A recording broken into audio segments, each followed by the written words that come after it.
আসসালামু আলাইকুম। স্বাগত ফোর্থ ডাইমেনশনে আমাদের ধারাবাহিক আলোচনার আজকের পঞ্চম এবং সমাপনী পর্ব। ট্রাম্প কি সফল হবেন নাকি মধ্যপ্রাচ্য আবার জ্বলে উঠবে? একটি প্রশ্ন দিয়ে আজকের আলোচনা শেষ করতে চাই। ইতিহাস কি কখনো এমন হয়েছে একজন রাষ্ট্রনেতা একই সময়ে যুদ্ধ করছেন আবার শান্তির কথাও বলছেন? এক হাতে নিষেধাজ্ঞা, অন্য হাতে সমঝোতার প্রস্তাব, একদিকে বোমারু বিমান, অন্যদিকে আলোচনার টেবিল। উত্তর হ্যাঁ, সেরকম নজির রয়েছে। বিশ্ব রাজনীতিতে এটি নতুন নয়, কিন্তু 2026 সালের মধ্যপ্রাচ্যের সংকট এই পুরো কৌশলকে একবারে নতুন বাস্তবতার সামনে দাঁড় করিয়ে দিয়েছে। কারণ এবার শুধু যুক্তরাষ্ট্র ও ইরানের দ্বন্দ্ব নয়, এখানে রয়েছে ইসরায়েল, আরব উপসাগরীয় রাষ্ট্রগুলো, রাশিয়া, চীন এবং বৈশ্বিক জ্বালানি নিরাপত্তা। ট্রাম্পের প্রকৃত লক্ষ্য কি? যুদ্ধ নাকি নতুন শক্তির ভারসাম্য? আমার বিশ্লেষণে ট্রাম্পের উদ্দেশ্য কেবল ইরানের সামরিক সক্ষমতা ধ্বংস করা নয়, বরং তিনি এমন একটি মধ্যপ্রাচ্য গঠন করতে চান যেখানে যুক্তরাষ্ট্র কম খরচে, কম সৈন্য মোতায়েন করে সর্বোচ্চ কৌশলগত প্রভাব ধরে রাখতে পারবেন। এ কারণেই আমরা একই সঙ্গে দেখি সামরিক চাপ, অর্থনৈতিক নিষেধাজ্ঞা এবং কূটনৈতিক দর কষাকষি।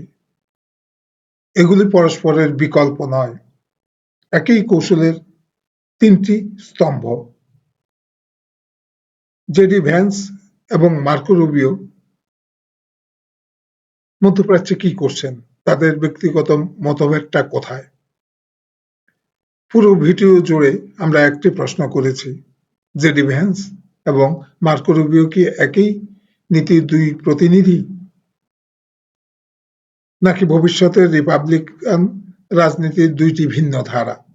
তথ্য বলছে দুজনেই একই প্রশাসনের অংশ, কিন্তু তাদের অগ্রাধিকার ভিন্ন। ভ্যান্স তুলনামূলকভাবে দীর্ঘমেয়াদী যুদ্ধের পরিবর্তনে সীমিত সংঘাত ও কূটনৈতিক সমাধানের প্রয়োজনীয়তার কথা বলেন। অন্যদিকে মার্কো রুবিও বরাবরই ইসরায়েলের নিরাপত্তাকে যুক্তরাষ্ট্রের আঞ্চলিক নীতির কেন্দ্রবিন্দু হিসাবে তুলে ধরেছেন। এটাই আসলে মার্কিনীদের মূলনীতি। রুবিওর মধ্যপ্রাচ্য সফর কি বার্তা বহন করে, আমরা সেদিকে একটু চিন্তা করি। এখানে আসে একটি গুরুত্বপূর্ণ বিশ্লেষণ। কিছু ভূরাজনৈতিক বিশ্লেষকের মতে মার্কো রুবিও এর সাম্প্রতিক মধ্যপ্রাচ্য সফরের উদ্দেশ্য ছিল ইসরায়েলপন্থী নীতিকে পুনরায় আশ্বস্ত করা, আঞ্চলিক মিত্রদেরকে একত্র রাখা এবং এমন কোনো দ্রুত সমঝোতা যেন না হয় যা ইসরায়েলের কৌশলগত অবস্থানকে দুর্বল করতে পারে। এই দৃষ্টিভঙ্গি অনুযায়ী যদি ওয়াশিংটনের ভেতরে একটি অংশ ইসরায়েলের সঙ্গে সীমিত সমঝোতার দিকে এগোতে চায়, তাহলে রুবিওর এই সফর এই প্রক্রিয়াকে ধীর বা আরো কঠিন করার একটি রাজনৈতিক বার্তাও হতে পারে। তবে এটিও মনে রাখা জরুরি, অন্যান্য বিশ্লেষকরা এই সফরকে সম্পূর্ণ ভিন্নভাবে ব্যাখ্যা করেন। তাদের মতে এটি ছিল আঞ্চলিক নিরাপত্তার সমন্বয়, মিত্রদের আশ্বস্ত করা এবং সম্ভাব্য সমঝোতার আগে নিরাপত্তা কাঠামো শক্তিশালী করার প্রচেষ্টা। সুতরাং রুবিওর সফরের উদ্দেশ্য নিয়ে একাধিক ব্যাখ্যা রয়েছে। কোনটি ইতিহাসে সত্য প্রমাণিত হবে সেটি এখনো সময়ই বলবে। আরেকটি প্রশ্ন আসে, যুদ্ধ কি শেষ হয়েছে নাকি রূপ বদলাচ্ছে। অনেকেই ভাবছেন যুদ্ধ শেষ, কিন্তু বাস্তবতা কি তাই? সাম্প্রতিক ঘটনাগুলো বলছে না, শেষ হয়নি। ট্রাম্প কাতারে নতুন আলোচনার কথা বলছেন, কিন্তু তেহরান এখনো আনুষ্ঠানিকভাবে সেই আলোচনার বিষয়টি নিশ্চিত করেনি। ইরানের অবস্থান স্পষ্ট, প্রথমে পূর্ববর্তী সমঝোতার শর্ত বাস্তবায়ন হোক, তারপর নতুন আলোচনা, বিশেষ করে যুদ্ধবিরতির ধারাগুলি এবং হরমুজ প্রণালীর নিরাপত্তা সংক্রান্ত প্রতিশ্রুতি বাস্তবায়নের দাবি তারা পুনর্ব্যক্ত করেছে। অন্যদিকে গাজায় সামরিক অভিযান বন্ধ হয়নি, দক্ষিণ লেবাননেও উত্তেজনা চলছে, অর্থাৎ বন্দুকের গুলি কমেছে, কিন্তু কৌশলের সংঘর্ষ শেষ হয়নি। হরমুজ এই মুহূর্তে যুদ্ধের প্রকৃত কেন্দ্রবিন্দু। অনেকেই মনে করেন এই যুদ্ধের মূল প্রশ্ন ছিল ইরানের পারমাণবিক কর্মসূচি, কিন্তু বাস্তবে আরো বড় প্রশ্ন ছিল বিশ্ব জ্বালানি বাজারে কে নিয়ন্ত্রণ করবে। হরমুজ প্রণালী দিয়ে প্রতিদিন বিপুল পরিমাণ তেল ও গ্যাস বিশ্ব বাজারে প্রবেশ করে। যে শক্তি এই করিডোরের উপর প্রভাব বিস্তার করতে পারবে সে কেবল মধ্যপ্রাচ্য নয়, বিশ্ব অর্থনীতির উপর প্রভাব বিস্তার করতে সক্ষম হবে। এ কারণেই হরমুজ শুধু একটি জলপথ নয়, এটি একটি বৈশ্বিক শক্তির প্রতীক। এই পরিস্থিতিতে ভবিষ্যতে তিনটি সম্ভাবনা কল্পনা করা যায়। আজকের পরিস্থিতিতে সামনে অন্তত তিনটি পথ খোলা রয়েছে। প্রথমত, সমঝোতা ধীরে ধীরে শক্তিশালী হবে, হরমুজ স্থিতিশীল থাকবে, যুক্তরাষ্ট্র ও ইরানের মধ্যে সীমিত সহযোগিতা গড়ে উঠবে। এটি সবচেয়ে আশাবাদী দৃশ্যপট। আর দ্বিতীয়টা, পূর্ণাঙ্গ যুদ্ধ নয়, কিন্তু ড্রোন হামলা হবে, সাইবার যুদ্ধ চলবে, প্রক্সি সংঘাত চলবে, অর্থনৈতিক চাপ, এসব চলতেই থাকবে। এটি হবে দীর্ঘস্থায়ী নিয়ন্ত্রিত যুদ্ধ। আসলে দীর্ঘস্থায়ী নিয়ন্ত্রিত যুদ্ধ শেষ পর্যন্ত নিয়ন্ত্রণে থাকে না। আর তৃতীয় আরেকটি পথ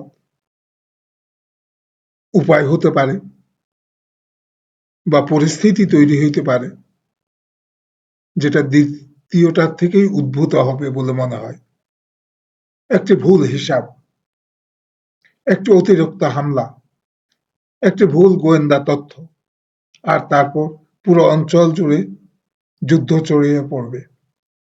ইতিহাস আমাদের বারবার শিখিয়েছে, অনেক বড় যুদ্ধ পরিকল্পনা করে শুরু হয়নি, ভুল সিদ্ধান্ত থেকেই হয়েছে।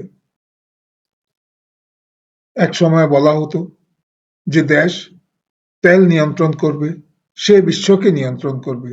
আজ সেই সমীকরণ বদলে গেছে। এখন নেতৃত্ব দেবে যে দেশ নিয়ন্ত্রণ করতে পারবে সমুদ্রপথ, জ্বালানি করিডোর, প্রযুক্তি, কৃত্রিম বুদ্ধিমত্তা, সেমিকন্ডাক্টর, সাপ্লাই চেইন এবং আন্তর্জাতিক আর্থিক ব্যবস্থা। মধ্যপ্রাচ্যের বর্তমান সংঘাত সেই বৃহত্তর বৈশ্বিক প্রতিযোগিতারই একটি অধ্যায়। এই পুরো সিরিজে আমরা কয়েকটি প্রশ্ন করেছি। ট্রাম্প কি চায়? সম্ভবত তিনি যুদ্ধকে স্থায়ী করতে চান না, বরং যুদ্ধের সম্ভাবনাকে ব্যবহার করে নতুন শক্তির ভারসাম্য গড়ে তুলতে চান। ভ্যান্স, রুবিও কি বিপরীত মেরুর?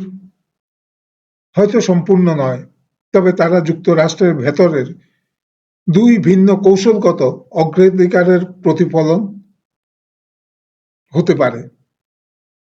ইসরায়েল কি শান্তি প্রক্রিয়াকে প্রভাবিত করতে চাইবে?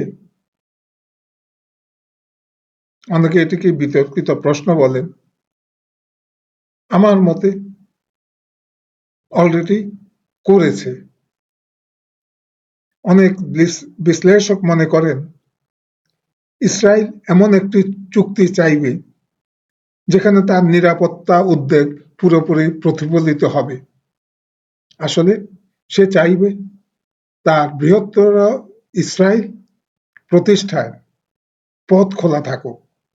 অন্যদিকে কেউ কেউ মনে করেন যেকোনো দ্রুত সমঝোতা ইসরায়েলের জন্য কৌশলগত ঝুঁকি তৈরি করতে পারে। ভবিষ্যতে কি হবে? সত্যি কথা হলো আজ কেউ নিশ্চিতভাবে জানে না।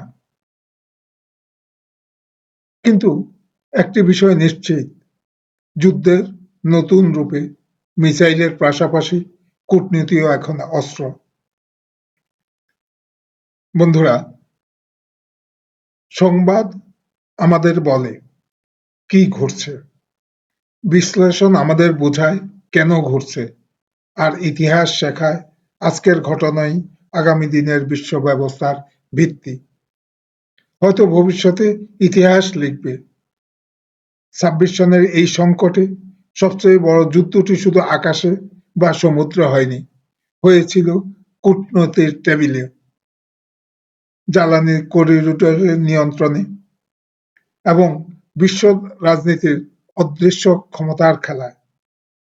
কারা সত্যি শান্তি চেয়েছিল, কারা নিজেদের কৌশলগত স্বার্থ রক্ষার জন্য সেই শান্তির পথকে প্রভাবিত করতে চেয়েছিল। এই প্রশ্নগুলোর উত্তর হয়তো একদিন এই যুদ্ধের প্রকৃতি ইতিহাস লিখবে। আর সেই ইতিহাস বোঝার জন্যই ফোর্থ ডাইমেনশন শুধু খবর বলে না, আমরা খবরের পেছনের উদ্দেশ্য, কৌশল এবং ভবিষ্যতের সম্ভাবনা বিশ্লেষণ করার চেষ্টা করি। আপনাদের বিশ্লেষণ যদি ভিন্ন হয় অবশ্যই কমেন্টে লিখুন, কারণ ভূরাজনীতি কখনো এক দৃষ্টিভঙ্গির বিষয় নয়। আলোচনার মধ্য দিয়েই আমরা সত্যের আরো কাছাকাছি পৌঁছতে পারি। আমি মোহাম্মদ শাহজালাল মনি, আপনি দেখছিলেন ফোর্থ ডাইমেনশন, যেখানে আমরা শুধু ঘটনাকে নয়, ঘটনার চতুর্থ মাত্রাকেও বোঝার চেষ্টা করি। মাসসালাম, সবাই ভালো থাকবেন। আল্লাহ হাফেজ।